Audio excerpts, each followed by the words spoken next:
Hi, folks. Happy snow day. Today,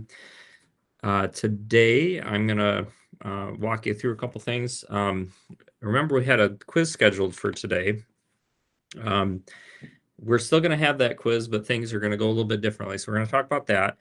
And then the other thing we'll do in this recording is I'm going to walk you through the slides from Chapter 5. So originally, we had on the schedule to go through the Chapter 5 slides today after the quiz is done, and then to finish them up on Thursday and then get started on the second Jamovi lab. Instead, I'm just going to record the entire slide set. We'll go through the whole slide set today, and that'll allow us to spend the entire day on Thursday working on the Jamovi lab. So I'm going to share my screen here a second, and we're going to head over to our Moodle page and talk about the quiz, and then get started on the slides. Okay, let's see. And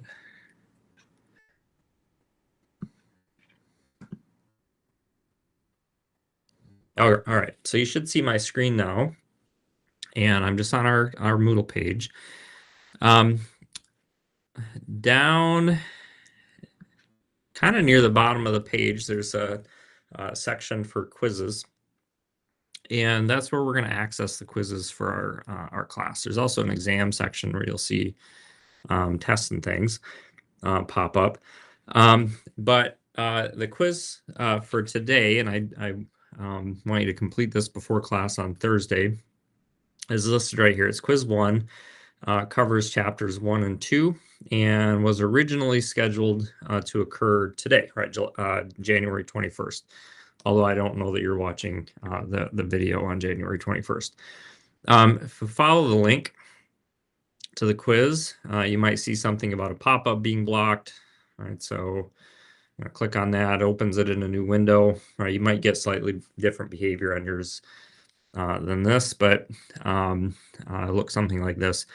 And then you can start the quiz. Okay, so what I've done is typically in class, the quiz will open while we're in class. You'll start taking it, and then it'll close at the end of 25 minutes or something like that, and then the quiz is done. We're going to do things differently because of the snow day for this quiz. This will be a take-home quiz. So the quiz is actually available right now, and you can take it anytime between now and right before the beginning of our class on Thursday. So this will close on Thursday at 1:30 p.m. At that point, you should still be able to go back and look at the quiz, use it for practicing, for studying, but you can't submit any new answers at that point. Can't start the quiz at that point. This quiz does have a time limit. So once you get started working on it, you've got 35 minutes to complete the quiz, and then it'll shut down and it'll be due. So you can start it whenever you want, up to the deadline. Of course, you start at least 35 minutes before the deadline. And then you can you spend 35 minutes on it. If we had taken this in class, the plan was to have 25 minutes. So I'm giving you an extra 10 minutes on the quiz because you're doing this in an environment where there might be some more distractions. You're welcome to use notes on this if you want. In class, we weren't going to do that, but yeah, you can use notes on this if you want. But just remember that's going to slow you down, so you might not.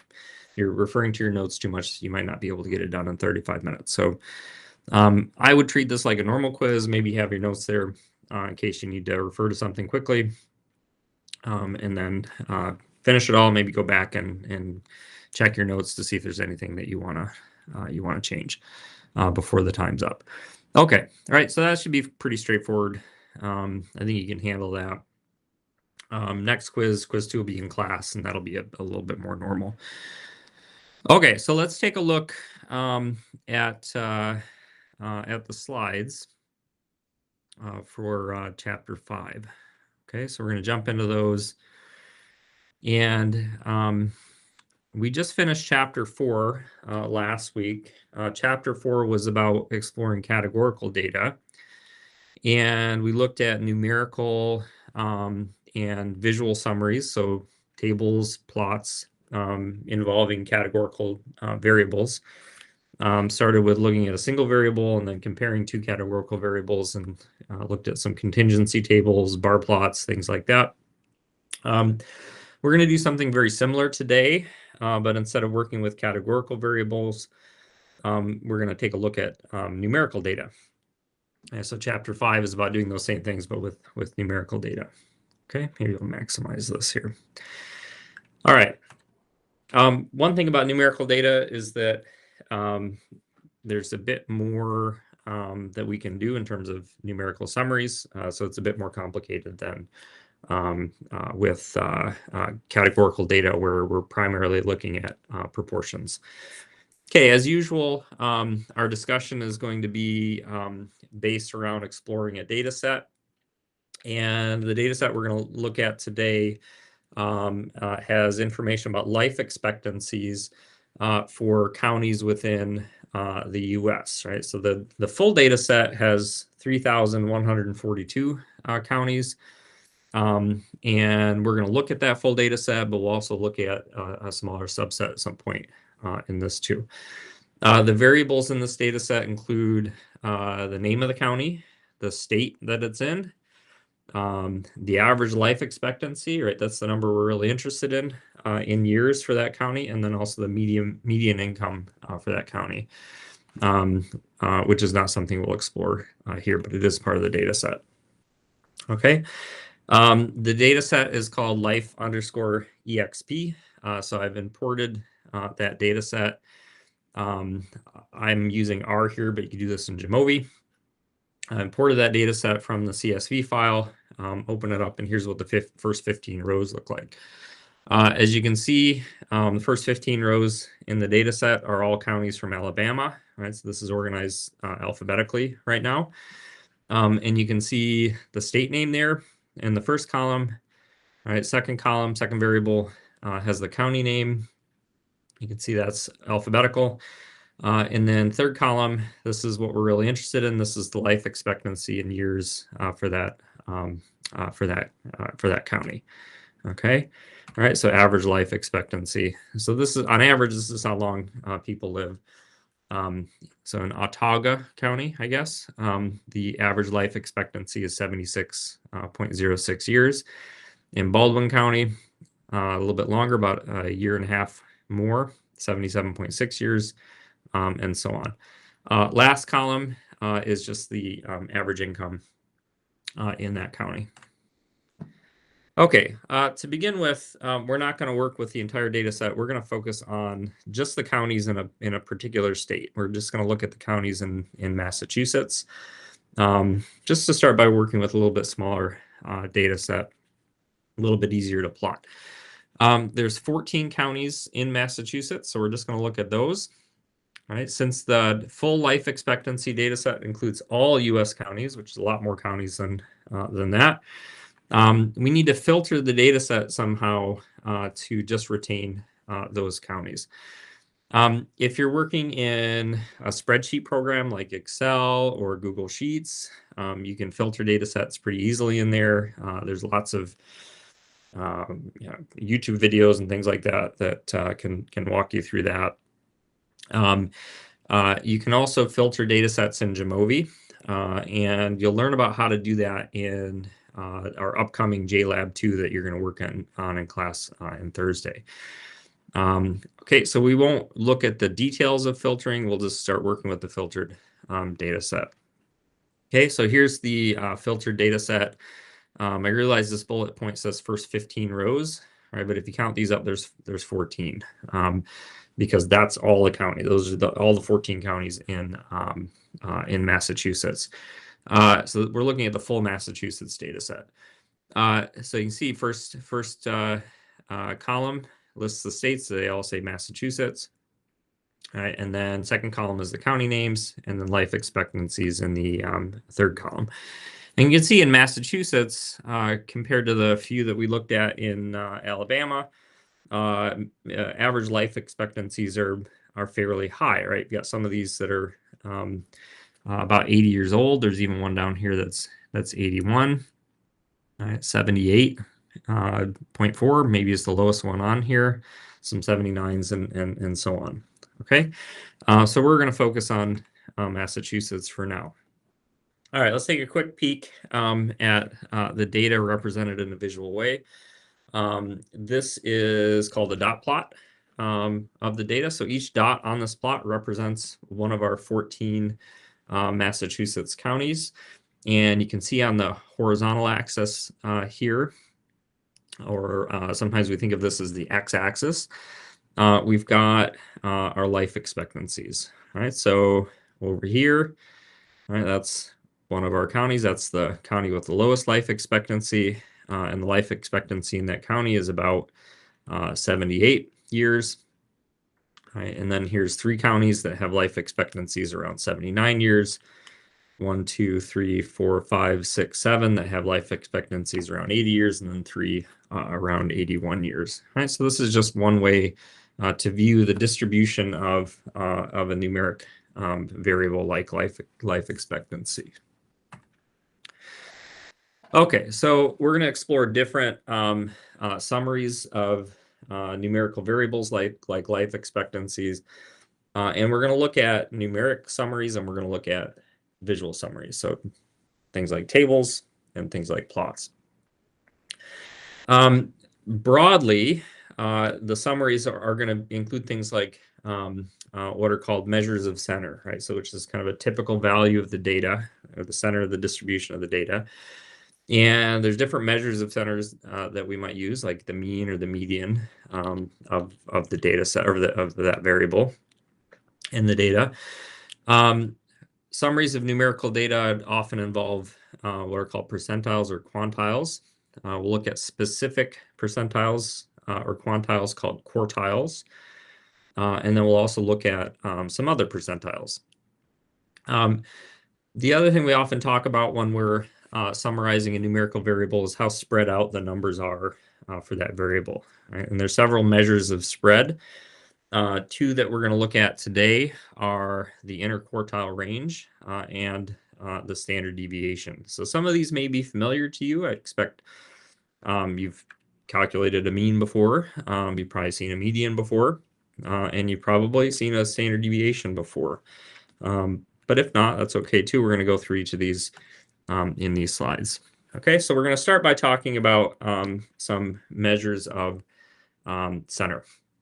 And the most common one that you'll encounter is the mean, right? Is the arithmetic mean. In statistics, of course, we're usually working with samples, right, collected from a population or a process, some subset of cases from the entire population or process. If our sample has n cases in it, so if our sample size is n, then we can compute the mean for a numeric variable, right, for our sample using this formula right here, kind of in the middle of the slide. Okay. In the case that we're computing a mean of a variable for a sample, we call that mean specifically a sample mean, and we will typically use notation like this to denote it, right? So the sample mean for a variable x, okay, we'll usually denote by x bar, right? So the variable name with a bar over the top to indicate a sample mean. So for our life expectancy data, the sample mean life expectancy would be life expectancy bar, okay? That mean is calculated in the standard way that you're probably used to. We add up the values of x for all of the cases in our sample, for all n cases, and then we divide by n, the number of cases, the sample size in our data set to calculate that. So if we wanted the mean life expectancy for Massachusetts counties, I'd add up all 14 life expectancies for all 14 counties and then just divide that sum by 14. Okay. Like I said, sample mean is a measure of the center of the distribution of the data. That's kind of a typical value. We expect it to be roughly at least in the middle of the data of the distribution. The sample mean right? Because it's measured on a sample, is considered to be a statistic. Remember, statistics are numerical summaries for a sample.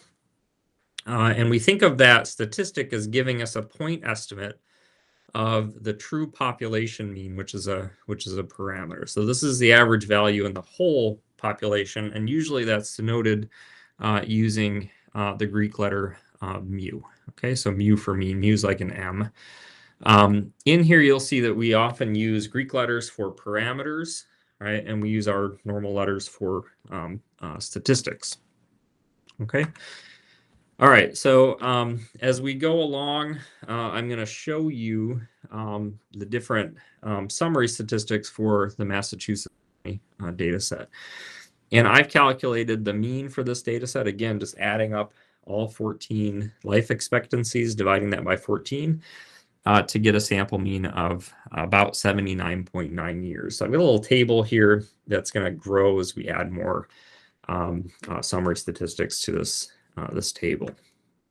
Okay, another really common measure of the center of a distribution is the median. And the median is simply the value of X, whatever variable we're summarizing, so like life expectancy, that splits the data in half, right? So 50% of the data fall below the median and 50% should fall above the median. Okay, we can compute the median of the life expectancy data as well, and we can see that that median is about 80 years. Okay. All right, so here's a peek back at our dot plot of the life expectancies of our Massachusetts counties, the 14 counties. And what I've done is I've added some vertical lines to this plot. The mean, right, is represented by the red dashed line. Okay, and the median is represented by the blue line on this plot. And what you'll find is that if you're working with a distribution that's symmetric, the mean and the median will be really close together, and they're pretty close together here. Okay, however, if one tail of the distribution is thicker than the other, what'll tend to happen is that the mean will be pulled towards that tail of the distribution relative to the median. So in this case, we've got this extra observation over in the left tail. It makes the left tail of this distribution thicker than the right tail. It's got more data on the left tail. Okay, so the mean, the red line here, is pulled towards that thicker tail compared to the location of the median. Okay, so this is pretty typical. The median, in this sense, is considered more robust to things like this in the data. Okay, it's more resistant to being pulled towards these thicker tails, whereas the mean is more sensitive to those having thicker tails on one side or the other. Okay. All right. So we've looked at means for these 14 and medians, right? For these life expectancies for these 14 different counties. But let's get a different variable into the mix here. All right, let's make things a little bit more interesting. In statistics, usually things get kind of interesting when we start comparing groups to each other. It gives us more information, and it lets us address more interesting questions. So we'll start that here by doing a comparison, going back to the full data set, not just the Massachusetts counties, but all the counties. And what I want to do here is make a comparison between life expectancies in counties in West Coast states, right? So those include California, Oregon, and Washington, and counties that are not in West Coast states. So these are all the other counties in the U.S. that aren't in those 3 states. Okay, and this allows us to address important questions like, are life expectancies different between West Coast states and non-West Coast states? Okay, So if we're interested in a question like this, then one of the things we might do is compute summary statistics for each group, right? So for the West Coast states and the non-West Coast states, and then compare those to each other. So the table at the bottom of the slide has the mean and median life expectancy broken down by group. Right, so first we've got the non-West Coast state counties. And you can see the mean life expectancy in those counties is 77.13-ish, and the median is 77. Okay, for the counties in West Coast states, the mean life expectancy is 78.9, and the median is 78.65. So looking at these measures of the center of these distributions, right, allows us to get some sense of how the distributions of life expectancies compare between these counties in non-West Coast states and counties in West Coast states. And just based on this table, it looks like, if anything, life expectancy is a little bit higher in these counties that are in West Coast states. Of course, as statisticians, one of the things that we're interested in is, I mean, we realize there's just sort of naturally some variability from state to state in the data, and you would expect to see a difference like this. And that difference might have nothing to do with West Coast versus not West Coast states. It just might be just part of the sort of natural the sample variability in the data. It's just kind of by chance. So the question is this a real difference? Is there really something different between these states, or is this something that could occur just due to sampling? And that's the sort of question that we'll address really again and again and again and again in different ways and for different types of data throughout the semester. Okay, all right. So so far we've looked at measures of center, mean, and median. Okay, we want to, with numeric data, there's actually a lot of interesting features and distributions of numerical variables that aren't captured by something just as simple as a center. So there's other descriptive statistics that we can use to describe more of those interesting features and get more of a sense of what the distribution looks like. One of the most common ones to use is percentiles. Okay, so the X percentile, here X stands in for whatever number we want. So X could be 50 or it could be 90, the 90th percentile. But the X percentile is simply the value below which X% of the data fall. Okay, so note the similarity between this and our definition of the median, right? The median is just the 50th percentile, right? So it's the value in our data, the life expectancy, below which 50% of our life expectancies fall. I could calculate a 90th percentile, for example, right, for Massachusetts county life expectancies. If I do that, I find that 90th percentile is 81 years. And that means that 90% of the counties in Massachusetts have an average life expectancy that's less than 81 years. Okay, I could compute a 10th percentile. Right, 10% of the counties' life expectancies would be below that. And I could compute a 15th percentile, right? I get whatever one I want. Right, and by computing percentiles, I learn a little bit more about what the distribution of the data look like. All right, there's some kind of special privileged percentiles that we see come up again and again in statistics. And we even have a special name for these percentiles. Okay, so quartiles refer to these special percentiles. The first quartile, sometimes denoted as Q1, is the 25th percentile. Okay, so that's the value below which 25% of the data fall. Okay, the median, right, is Q2. That's our second quartile, right? We know what that means. That's the value below which 50% of the data fall. Okay, not surprisingly then, the third quartile, right, these are spaced out by 25%. The third quartile is denoted Q3, and it's the 75th percentile, the value below which 75% of the data fall. Okay, so often just by default, if you ask for a numerical summary from a spreadsheet program or from statistical software, these quartiles will be included along with the mean, right? The median is the second quartile, so that'll be in there.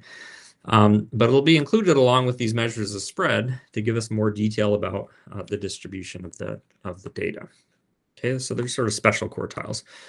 All right, so returning back to our Massachusetts county data, here are the this table now includes the quartiles for the life expectancies. So you can see that Q1, the first quartile is 79.25. Okay, that means that 25% of the counties have life expectancies below 79.25 years. The median we already identified as 80 years.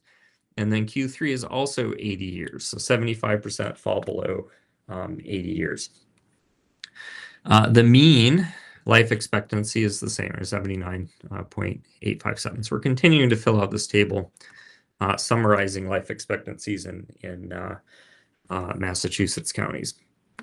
Okay, the other thing that often shows up in tables of summary statistics are just the minimum and maximum values for that variable in our sample.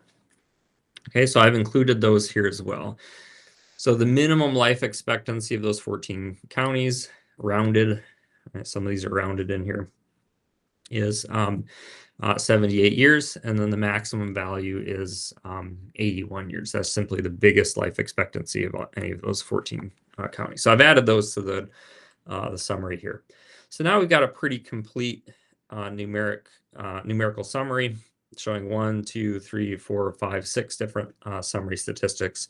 It gives us a pretty good idea of what the distribution of this variable looks like in Massachusetts counties. Okay.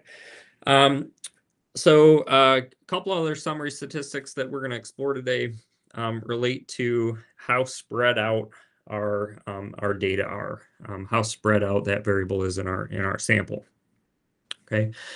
The simplest measure of the spread or variability of a distribution is the range. Range is very easy to calculate. It's just the difference between the max and the min, between the largest and the smallest values in our data set. For the Massachusetts data set, the range is 81, that's our largest value, minus 78, that's our smallest value, rounded, so about 3 years. Okay, so that's one measure of spread. All the data live within, all the life expectancies are within that 3-year range. Okay, another very common measure of spread is the interquartile range. Interquartile range is calculated using 2 of the quartiles that we talked about just a second ago. The interquartile range is just the difference between Q3 and Q1. Okay, so instead of looking at the max minus the min, which is what the range does, the IQR just looks at Q3 minus Q1. Okay, the 75th percentile minus the 25th percentile. As a result, right, the Q3 is always going to be less than or equal to the max, and Q1 is always going to be greater than or equal to the min in the data set. As a result, that difference is always going to be smaller or possibly the same, but never larger than the range. Okay, so the IQR will never be larger than the range. For the Massachusetts data set, Q3 is 80, Q1 79.25, and so the IQR for that data set is just the difference between those two numbers, or 0.75 years. Okay, so there's the IQR for our Massachusetts counties, added to a table of different measures of spread that already includes the range. Okay, you can see it's smaller, as we would expect. Okay, another commonly used measure of variability, probably the most commonly used measure of variability when describing a numeric variable, is the standard deviation. Okay, the standard deviation is based on a simpler simpler concept called the deviation. The deviation is something you can compute for each case, each observation in the data set. And that's just the difference between that observation's value for our X variable and the mean, sample mean for that variable. Okay, so for the second observation in the data set, let's say, I take maybe the life expectancy for that second county in the data set, subtract the mean life expectancy for my sample, and that difference is the deviation for that county. It's going to be positive if that county has a higher than average life expectancy. It's going to be negative if it has a lower than average life expectancy. Okay, what the standard deviation describes is the typical deviation of a case from the mean. Okay, sort of a measure of the normal deviation that a case has. So it measures how spread out those numbers tend to be from the mean. Okay, here's a formula for calculating the standard deviation. Okay, it's based on first calculating what's called the sample variance. The sample variance is just the square of the sample standard deviation, so we'll calculate that first. There should be little pluses here, that's okay. All right, so that sample variance is the average squared deviance. So I just take the deviance for each case in my data set. I've got n cases. I square that deviance, right, how far it is from the mean. Notice that when I square those deviances, I'm going to get positive numbers, okay, for all those squares, or non-negative anyway. And then I divide that by something like the number of cases, okay, so something like n. I divide by n minus 1. The reason we divide by n minus 1 instead of n is kind of technical. Okay, so by dividing by n minus 1, right, statisticians have determined that if you divide by n, you get a sample variance that tends to be a little bit too small for estimating the population variance, okay, that parameter value. Whereas if you divide by n minus 1, you get an estimate that tends to be about right. Right? It doesn't tend to be too small, too large. Right? It tends to be about right. It doesn't tend to overpredict or underpredict the actual value in the population. Okay, so that's why we divide by n minus 1 to obtain what's called an unbiased estimate of the population variance instead of what tends to be an underestimate if we divide it by n. Okay, so the sample variance is denoted as s squared. The corresponding parameter, the population variance, describing how much this variable actually varies, the true variance in the whole population, is sigma squared. Sigma is the Greek letter that basically is an s. Okay, so again, we've got this situation again where our statistic uses an s, and then our parameter uses the Greek version of that, a sigma. We obtain the sample standard deviation by just taking the square root of s squared, the square root of the sample variance, right? And the sample standard deviation is denoted just with an s. Okay, the population standard deviation is just sigma. Okay, so our statistic is this s. All right, so it's the square root of s squared. I square this formula, and this is just a more compact way down here at the bottom of the slide to write that same formula. Here, we'll spend a little bit of time picking this apart. All right, so this fraction right here, it's just another way to write this fraction up here. Okay, you can see, right, we're taking our ratio, we're dividing by n minus 1, just like up here. Okay, so this sigma here, this thing right here, okay, that looks like kind of like an E or a backwards 3 or something like that, but a little bit more pointy, is the capital Greek letter sigma. Right? Remember, here's the lowercase Greek letter sigma. In mathematics and statistics, that capital sigma is usually used to represent a sum, right? Adding things together. You can see I've got subscripts on that sigma, right? Starting at I equals 1, and then a superscript that says n. Right? So that describes the terms in my sum. Right? So I is what's called an index. Okay, and my index starts at I equals 1 and then goes up to I equals n. Okay, so the first term in my sum is at I equals 1. All right, so my first term is going to look like x1 minus x bar squared. All right, so there's that first term right there. Okay, after I write down the first term, I increment my index. I go to I equals 2 to get my second term. Okay, so my second term should look like x2 minus x bar squared, and that's that term right there. Okay, my third term, increment the index again, go to I equals 3. It's going to look like x3 minus x bar squared. Okay, so that's the next term that should show up in the sum, but it's represented here, right, as along with a bunch of other terms by this dot, dot, dot. Okay, so I add that third term in and then go to the fourth and fifth and so on. And I keep adding terms until I get to the last one when I equals n. So this n up here says you stop at n. That's the last term you add in. So the last term should look like xn minus x bar squared, right? And that's that term right there. Okay, so this is just a more compact way that you'll see a lot in statistics and mathematics to represent a sum that looks like this. Okay, it's called sigma notation. And we'll see it a few times at least throughout the course, and we'll talk about it again next time we see it. Okay.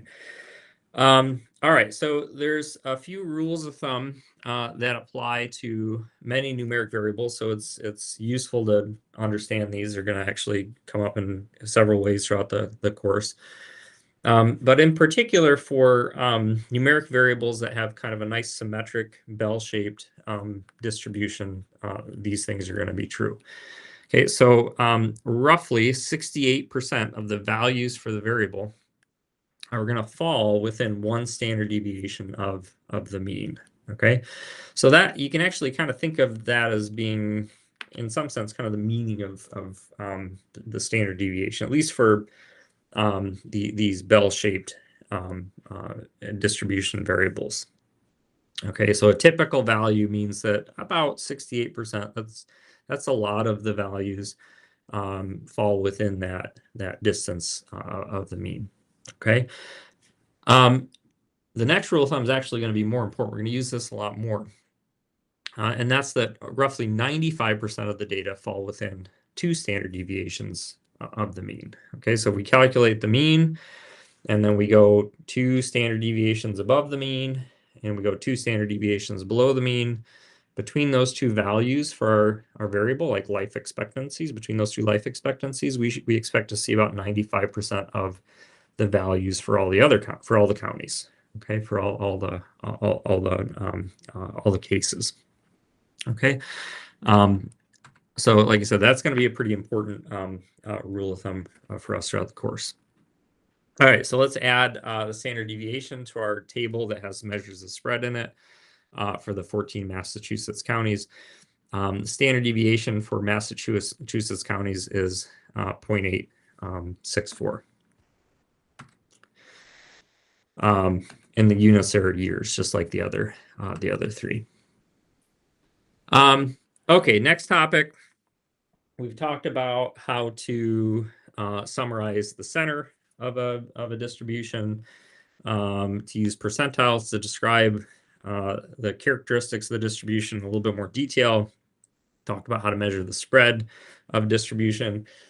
Sometimes with a numeric variable, we've got observations that kind of fit with the typical values of the variable, but then maybe we've got some weird observation on our data set. So for example, with life expectancies, we might have a distribution where all the counties but one have life expectancies that are kind of in the same range. And then you've got one county that has a really high life expectancy or a really low life expectancy compared to the others. In that case, we'll often refer to that county as being an outlier in our data set. That point is being an outlier in our data set. Okay, so in general, an outlier is defined to be an observation that's extreme relative to the rest of the data.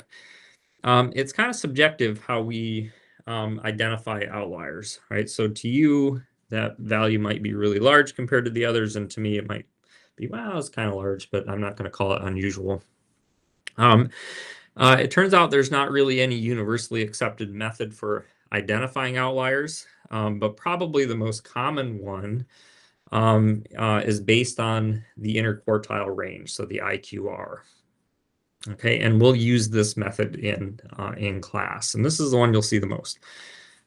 So with the IQR method, a point is going to be considered an outlier if it's larger than Q3 or smaller than Q1 by more than 1.5 times the interquartile range. Okay, we'll see a calculation that we can use to identify outliers in our life expectancy data to make this a little bit more concrete. Okay, so let's use this method for the entire country, not just Massachusetts. Okay, so for the whole country, the first quartile, Q1, is 75.7 years.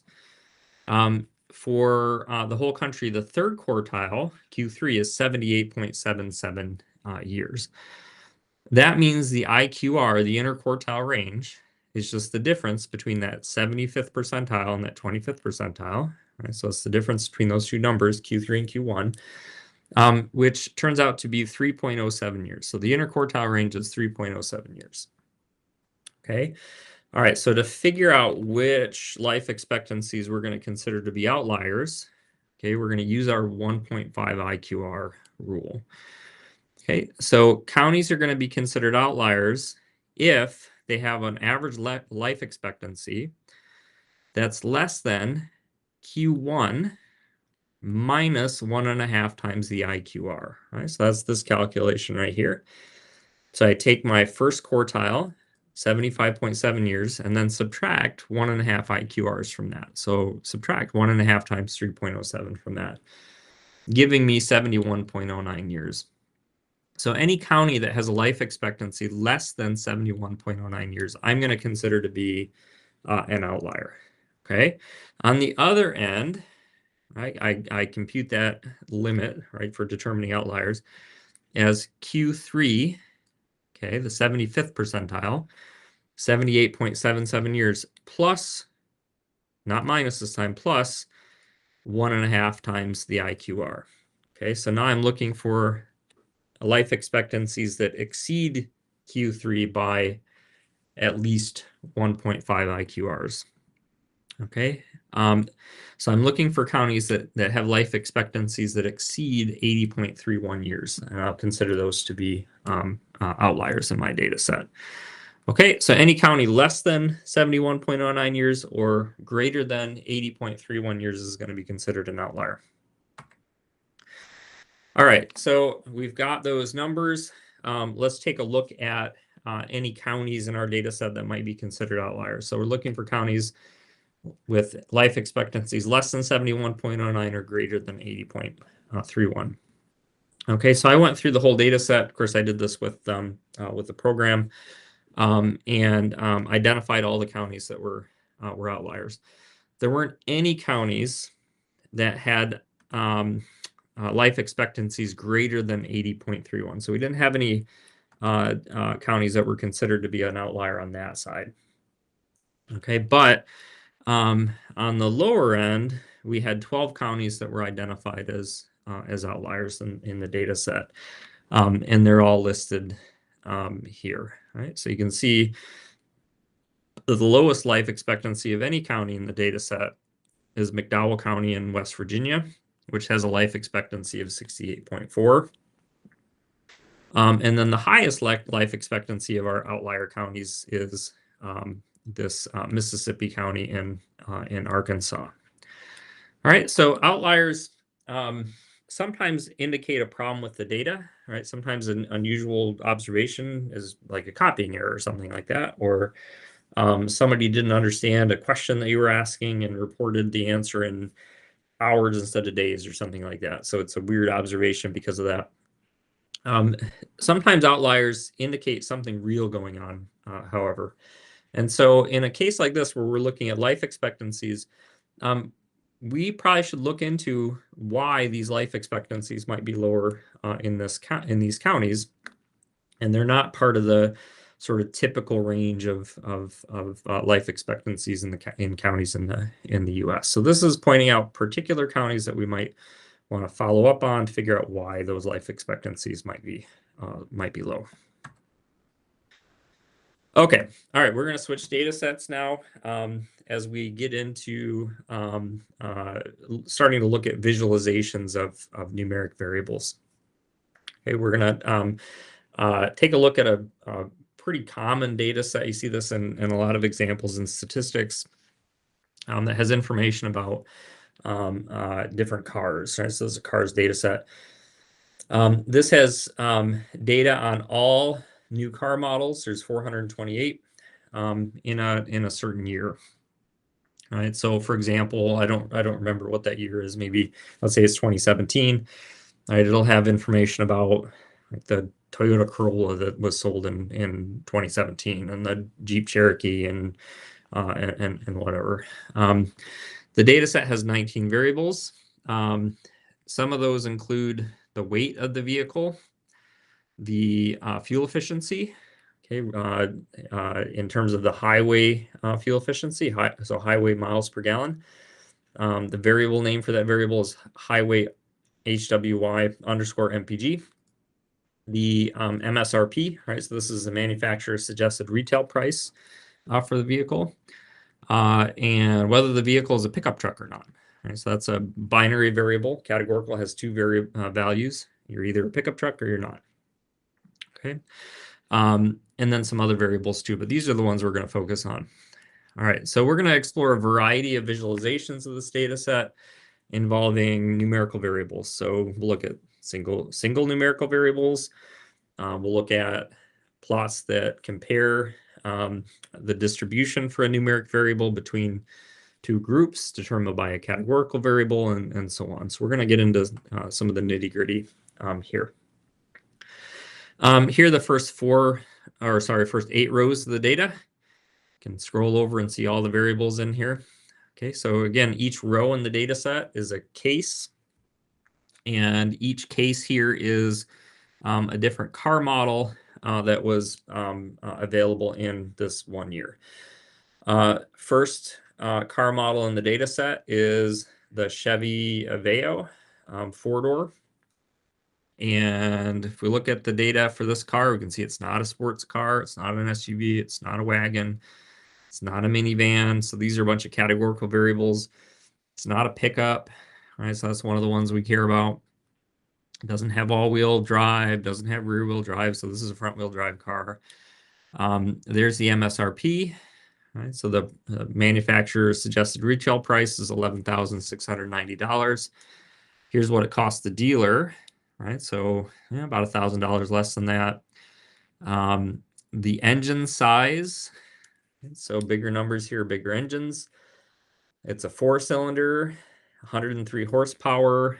Fuel efficiency is 28 miles per gallon in the city, 34 on the highway. There's the weight of the vehicle, its wheelbase, right? So it's related to how big the car is, its length, and then its width. Okay. All right, next car on the list is a Chevy Aveo LS 4-door hatchback. Right, and there's its information and so on. So remember, there are 428 models of cars in this data set. And it's got a nice mixture of quantitative variables, numeric variables, and categorical variables. All right, we've already seen a dot plot today, just to kind of help us have a picture to go along with our summary statistics we're talking about, but here we're focusing on the plot, so I'm going to introduce it again. All right, so remember, a dot plot represents each case in the data with a single dot. Right? With the Massachusetts County data set we saw earlier, we had 14 dots because there were 14 cases. Here, right, if we looked at a dot plot for our car data set, because there's 428 cars, we'd have 428 dots in the plot. The dots are stacked on top of each other at the appropriate location on the x-axis. So this plot shows a dot plot of vehicle weights for the 428 vehicles in the data set. So there's 428 dots here. Each one represents a case in our data set. So for example, right? This dot right here is one of our models in our data set, and it weighs maybe like 4,100 pounds or something like that, okay?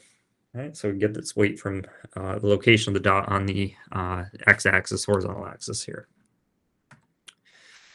Okay, note that this distribution of weights has a thicker tail on the right side than on the left. Okay, that this tail is kind of thicker and extends more to the right than this one on the left does. When we have a distribution that has that sort of asymmetry, has a thicker tail on the right, we call that distribution right skewed. If the thicker tail shows up on the left, then we call the distribution left skewed. Okay, so this distribution is right skewed or skewed right. If it's on the left, again, it's skewed left or left skewed. A distribution that has roughly equal tails in both directions is called symmetric.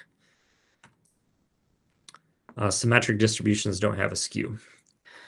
Okay, the next visualization we're going to look at is called a histogram. This is pretty closely related to a dot plot. At some point with a dot plot, it gets difficult to even resolve to see individual dots if we have too many cases in our data set. In that case, a histogram is a much more useful type of visualization of the data. So in a histogram, data are aggregated into what are called bins on the x-axis. So bins are just intervals of values for the numeric variable that we're summarizing. Okay, the height of each bar sits over the top of one of those bins. The height of each bar is going to be proportional to the number of cases that has values that falls into that interval, falls into that bin.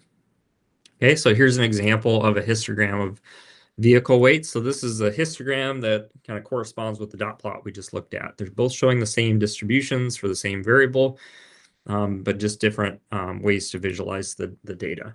So here, instead of having a dot representing each separate model, we've got bars over intervals of weight values. So let's pick one. All right, so maybe look at maybe this one right next to 4,000 here. Okay, so right there. And that bar sits over an interval of weight. So a little bit less than 4,000 pounds to a little bit more than 4,000 pounds. The height of that bar is going to be proportional to the number of vehicles, the number of models that had weights in that interval. So between this number that's a little bit less than 4,000, a little bit more than 4,000. Okay, so if I compare that bar, say, to my biggest bar, that biggest bar maybe has, I don't know, 75% more height to it, right? So I've got maybe 75% more cars in that interval of weights than I do in the interval of weights that I started looking at here, right? So a bar that's twice as high, it represents twice as many cars as another bar. Okay, you can see with the histogram, you can see the shape of the distribution. Again, you can see this thick right tail, making this a right skewed or skewed right distribution. Okay. All right, another kind of visualization we can use to describe a numeric variable is a density plot. A density plot's basically like a smoothed out histogram. Okay, it uses a smooth curve to represent the shape of that distribution. Okay, so here's an example of a density plot showing the distribution of vehicle weights. And again, you can kind of see the characteristics of the distribution. You can see that heavy or thick right tail showing that right skew in the weight distribution. Okay. All right, so dot plot, histogram, density plot are all kind of showing us the same thing, just in different ways. Okay, so, another plot that takes a very different approach to displaying a distribution for a numeric variable is a box plot. And we'll see box plots a lot in here too. Sort of the three kind of go-to plots we'll use are dot plots, histograms, and dot plots. Occasionally we'll see those density plots, but the other three we're gonna use pretty frequently. So box plot takes a different approach. It's based on some of the summary statistics that we calculated or learned to calculate earlier in the slides. Okay, in particular, a box plot starts with our quartiles. So the box in a box plot extends from Q1 to Q3 with a vertical line splitting that box at the median at Q2. Okay, outside of the box, we've got whiskers that extend from the box to the smallest and largest values in the data that are not considered outliers. Okay, outliers in the distribution are indicated by individual points that extend beyond those whiskers. And typically, this 1.5 IQR rule that we talked about earlier is the rule that's used to determine what's an outlier and what's not an outlier. Okay, so let's take a look at a box plot for the weight distribution from our CARS data set. And here you see all the features that are described on the last slide. Okay, so the box here, you can follow my mouse. The box starts on the left at Q1, right? So this is the 25th percentile vehicle weight. The box goes to Q3, so there's the 75th percentile. Okay, so in between the 25th and the 75th percentile, I've got 50% of the weights. So the box actually covers 50% of the observations, 50% of the weights. The median is this vertical line right in the middle. So that's the 50th percentile, okay, for the vehicle weights. Okay, so box plot, again, it's just a visual way to see these quartiles. Q1, okay, a little more than 3,000 pounds. Q2, about 3,500. Q3, a little less than 4,000.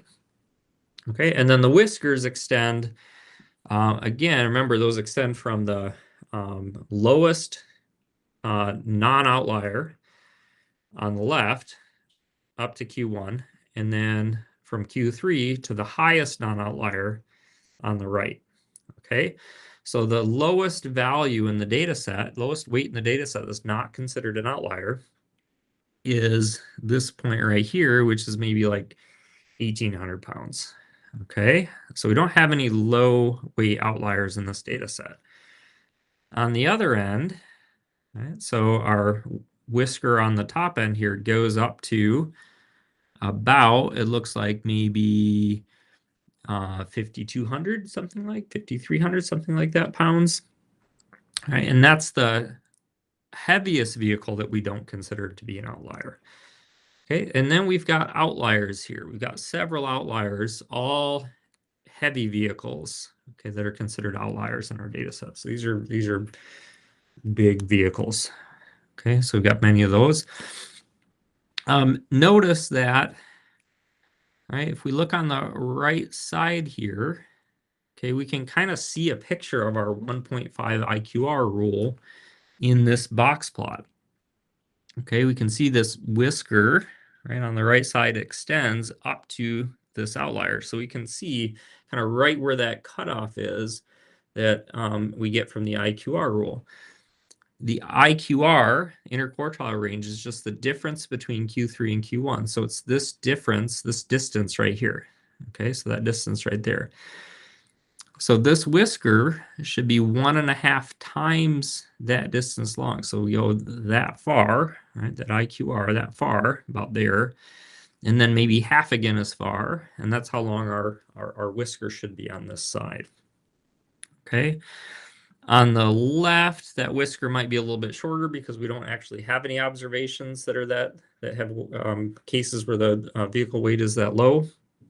But on the right, we can kind of see right where that limit is, right where that IQR 1.5 IQR rule starts to apply. So again, IQR is the difference between Q3 and Q1. So it's that difference right there, that length right there. That's our IQR. The outlier up here is just a weight that's 1.5 IQRs, more than 1.5 IQRs beyond Q3. There's Q3. So I go 1.5 IQRs, 1, and then a half of 1, Okay, there's 1.5 IQRs right there. This point's just outside, right? So that gets labeled as an outlier. There's a point just to the left. That's not an outlier, part of that WISC group. Okay. All right, so that's what a box plot looks like. One thing to be aware of when you're working with box plots is because it's just based on a few simple numeric summaries, summary statistics, a box plot can miss a lot of the details about the shape of a distribution. With this dot plot, we can see that this distribution is not symmetric, that it's got that bigger right tail. And that's apparent because we've got more data over on the right here. You can see our outliers there, whiskers a little bit longer here. We can also see that this box here, right, the between Q2, so the median, and Q3, we've got a larger interval than between Q1 and Q2, right? So it's a little bit thicker on this side, right? It's a little bit bigger right tail here. We can see that in the box plot and see that right skew. Things that box plots can miss are things like bimodal distributions. So if the distribution has kind of a peak and then another peak, right, that won't necessarily show up in the box plot. So those sort of details are lost. So it's a fairly coarse way to summarize data visually, but it's appealing because of its simplicity and then its connection to some of our numerical summary statistics. All right. So far we've been working on visualizing just a single variable, just vehicle weight. What if we wanted to compare, say, two numerical variables to each other, or maybe a numeric variable and a categorical variable? All right, that complicates our plots a little bit. In the first case of comparing two numeric variables to each other, we've already seen this, right? So the right way to do that is using a scatter plot. So here's an example, right? Another example. We've seen examples of this in JLab 1 and in earlier slide sets. But here's an example that shows the relationship in our data between highway fuel efficiency, so highway miles per gallon, and weight. Okay, so each point in the scatter plot is a different case. If we go to the X value for that point, here's a point, that gives us the weight for that case. If we go to the Y value on the vertical axis, that gives us the highway MPG, the fuel efficiency for that point.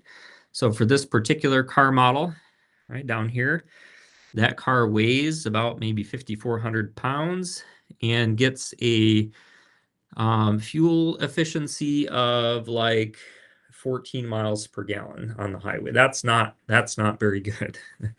Okay, looking at this scatter plot, we can see things like it appears that there's a negative association between weight and highway fuel efficiency, meaning that as weight goes down, or goes up rather, as we move to the right on this plot, highway fuel efficiency tends to go down. That's not surprising, right? That's saying that heavier vehicles tend to have lower fuel economy. Again, not a surprise at all. It takes more gas to move a bigger vehicle. Okay, so now let's take a look at some plots that allow us to compare a numeric and a categorical variable rather than a numeric and a numeric variable. Okay, if one of the variables is categorical and one numeric, then one way to visualize the relationship between those two variables is using what's called a faceted histogram. We saw faceted bar plots in chapter 4. This is very similar, but using histograms, which are appropriate for summarizing numerical variables, instead of bar plots, which are appropriate for summarizing categorical variables. Okay, in a faceted bar plot, we basically just have a separate histogram for each level of the categorical variable. Okay, so here's an example. This faceted histogram shows the distribution of highway mileage for vehicles that are pickups and vehicles that are not pickups. So we just get a histogram of highway mileage for the pickups, and we get another histogram for the non-pickups. Okay, in this faceted plot, right, the two histograms are labeled as either true or false. True means yes, this vehicle is a pickup. False means no, the vehicle's not a pickup.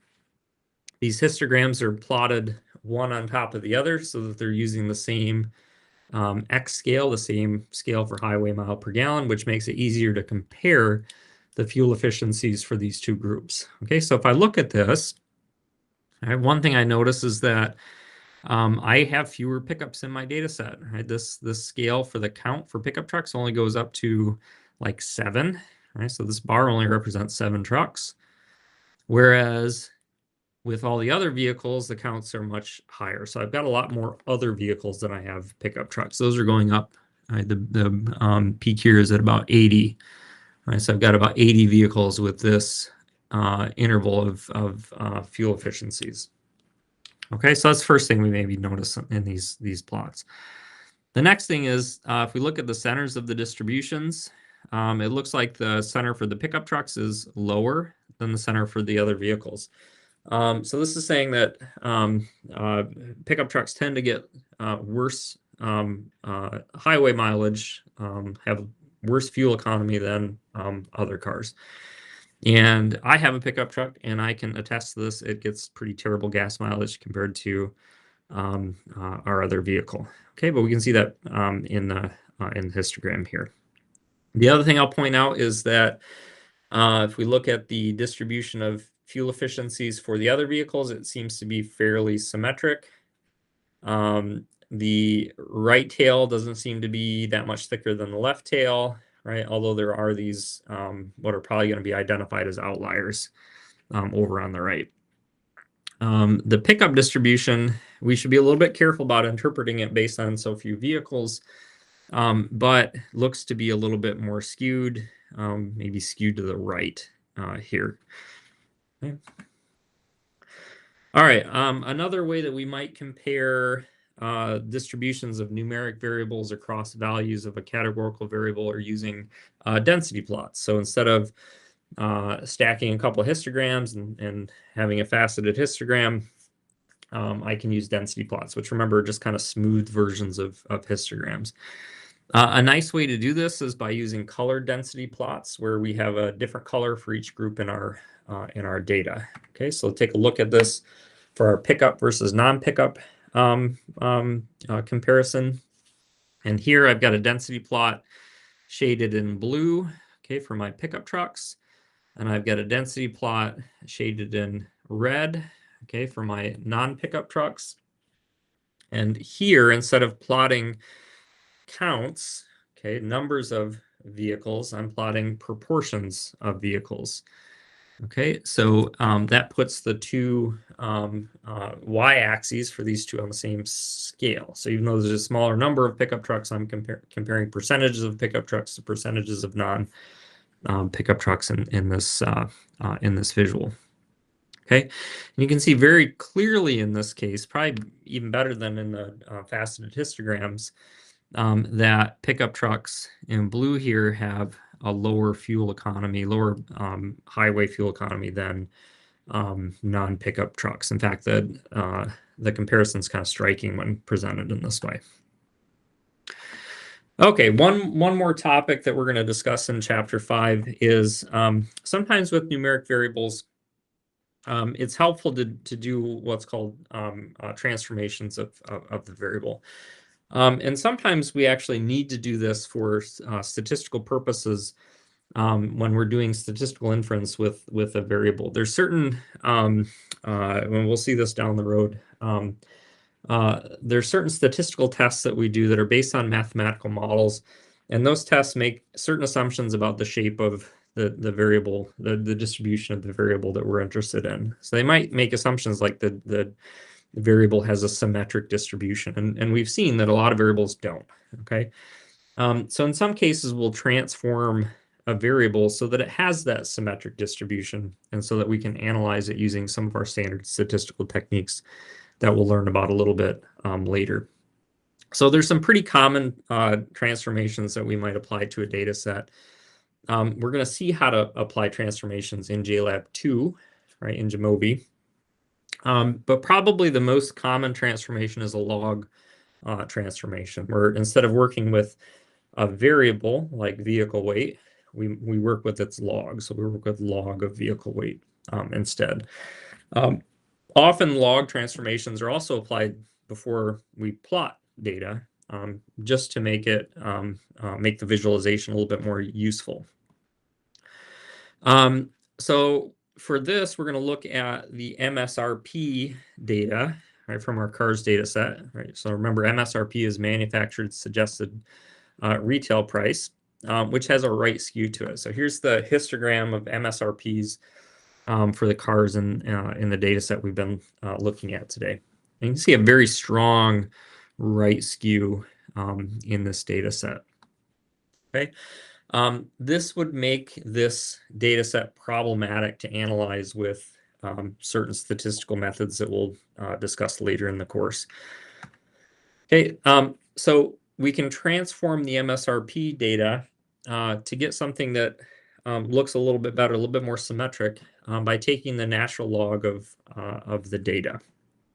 Okay, and here's the log of the MSRP data. So now instead of plotting the actual MSRPs themselves, I take the log of each MSRP for each data, and then I plot those logs. And you can see the result is much nicer. It's much more symmetric, has a nice bell shape that we like to see in a lot of cases in statistics.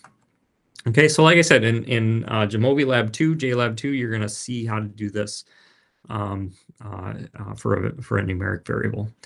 All right, so that's it for the chapter 5 slides. Kind of a long one. Hopefully you're still with me. Of course, you can pause and come back to things.